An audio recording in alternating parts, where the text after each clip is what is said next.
net ranking or whatever it is now later. Can you even worry about that now, or you just have to get the amount of games and get the rhythm back?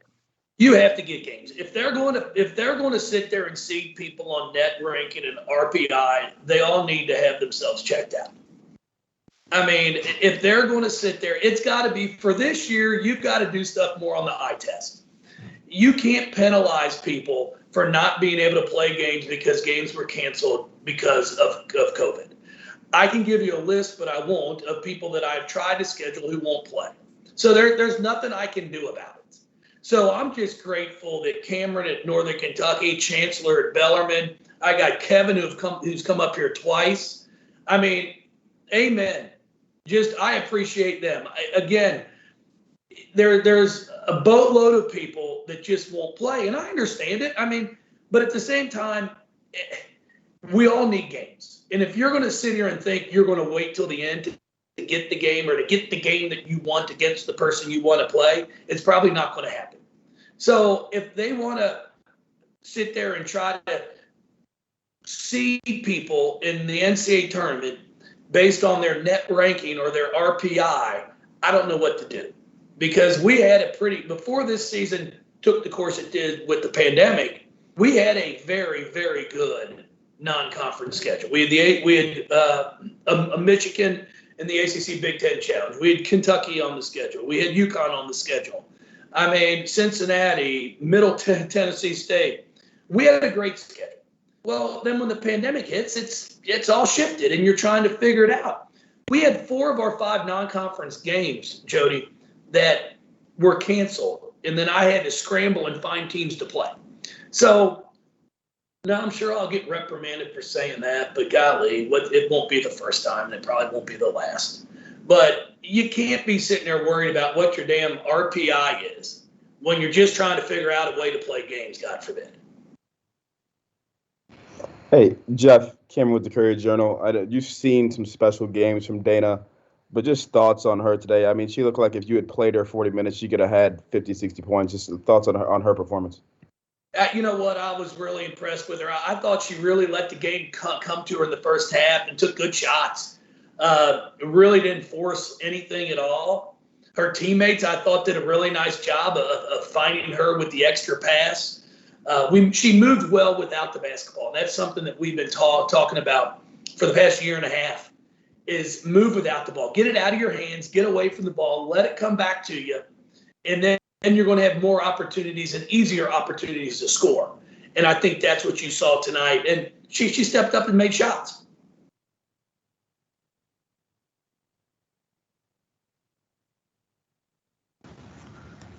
Hey, Jeff, it's Doug. How you doing, Doug? Good, man. It's Doug from New York. What's going on? So since you opened the door, how would you seed / put people in the NCAA tournament? Since obviously, I mean, you look around the country, I can't think there's more than a handful of decent non-conference games that have been played. How would you do this? I mean, Gino said before in his call that, like, basically it's kind of you take who you kind of know has been there in the past anyway, so why not just do that again this year? But, like, how would you put in the 64 teams, let alone figure out who's going to be seeded where? Well, you're going to have to do a lot by the eye test. I mean, if you want my opinion, you're going to have to do a lot by the eye test. And I think at times there is an opportunity. Like, I'm looking at UT Martin right here that I know we won convincingly today, but I don't think there's 20 players in the country better than Perry. You know, I really don't think there are. She is elite. She's special. You know, that's a ball club that if they would get to their conference championship game and get beat, I'd look to put in a team like UT Martin. You know, but a lot has to be done by the eye test, especially when you've got the Ivy League. You aren't going to have an automatic qualifier. So there's one spot that's open right there. And I'm not necessarily sure that you just put a Power 5 team in there. Why don't you reward a mid-major, per se, a non-Power 5 who won their regular season but may have lost in the conference championship? I understand why they take the conference championship winner for the excitement, but I'll tell you, it's a lot harder to win your regular season than it is to go out there and figure out and play 3 games really well and get hot and win a conference tournament. Now, I'm not saying it's easy to do that either, but if you've got a mid-major that may have been upset in the conference championship game but won their regular season, throw them in there. I just don't think you can go by, Doug, and look at an RPI and a net, and that's what you're going to stick by, especially with you look at teams, there are some teams that may have only had 2 or 3 non-conference games to begin with. I think we should let you do it, Doug. Jeff, Tim Sullivan here. Beyond the seeding question, how do you think this season has set you up for the tournament just competitively? You're 8-0. You're averaging 30.4 point margin. You've only played 1 conference game. Do you feel you've been tested, sharpened, that sort of thing? Oh no, we are nowhere close to that.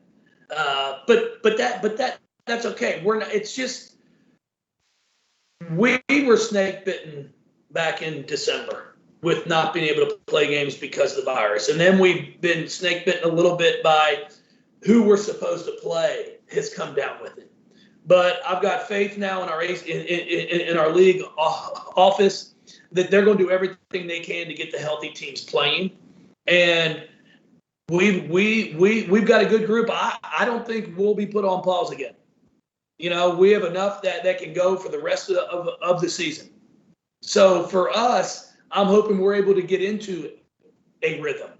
But Tim, we're nowhere close right now to where we were a month ago in the terms of timing, rhythm, execution, because we did go from December the 10th until December 27th without a practice. Like there was no organized practice. We couldn't do anything. So you can't take that many days off and then expect to be sharp within 2 weeks. It's not going to happen. Tell us real quick whether the game you're going to announce is a conference game or not. Yes, it is going to be a conference game. It sure is. Okay. A question about Dana. She was 1 point short of her career high when you stuck her back in. Were you conscious of that? Is that the reason that you put her back in at that point? Yes, it sure was. I knew that she needed, I think 28 was her career high, or 27. So I knew she needed one more bucket. So I told her that's why I'm putting you back out there. And as soon as she got it, I called a timeout and got her out of the game. So I felt that she deserved that opportunity to get that career high with the way she had played. Thanks. Hey, Jeff, this is Gary Graves from AP. I guess looking at your 3-point shooting the last couple of games, obviously you needed a confidence boost. And how much of an emphasis was there on that today? And who were you kind of looking at besides Dana to help that? Well, I mean, we've got a group of them that shoot the ball well. Haley started off the year, and at practice, she'd been shooting very consistent at the 3-point line. She's just in a little bit of a slump right now. But what I'm excited for is she figured out a way to go 4 for 4 inside the 3-point line. You don't just want to become one-dimensional in your shooting. So I thought, she took good threes. They're going to go in. Then I thought Kiana Smith, again, she got her feet set, took some really good shots. She knocked them down. Norika is probably our most improved 3-point shooter, so it did not surprise me when she made that one in front of our bench. Alana Smith has been shooting the ball well in practice, and that's what we need. We don't need, I'm not expecting 6 for 7 every single night for anybody on our team. But if we can be a 40% 3-point shooting team, then it's going to open everything up for Liz Dixon and Olivia Cochran. Hey, Jeff, Cameron again. You guys forced 18 turnovers. I feel like just with the length and athleticism you guys have outside, you guys can do something like that consistently. Just your thoughts on the way you guys perform defensively and kind of getting after UT Martin. Yeah, we're going to have to pick the ball up. It's not that we need to press the entire game. It's nothing like that we need to be full court press, but we need to make it as difficult as we can in the half court.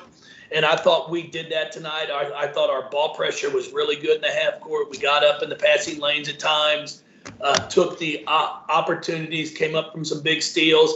And I thought our post defense was pretty good tonight. Instead of just standing behind somebody, we worked to get around, and we came up with a few big steals from that also. And then one other thing, I know you mentioned kind of not being where you were a month ago, but for everything you guys went through and just being able to get 3 games in, you feel like you're as tested as maybe you can be going back into conference play? Yeah, I mean, as much as we can. There's no question about it. So for us right now, it's just we're going to get tested on Thursday. It's a very good team. I'm very impressed with, and we're going to find out a lot. I'd love to go undefeated in league play. I'd love to go undefeated on the whole year, but I'm not naive enough to think that we won't lose a game along the way. Especially with what's taken place here in the past month. But that's okay because we need to play games. We need to play competitive games. And that's why I was very appreciative of Martin because they played us really well a month ago. It was a really good game here. So I was pleased with the improvement that I saw from us.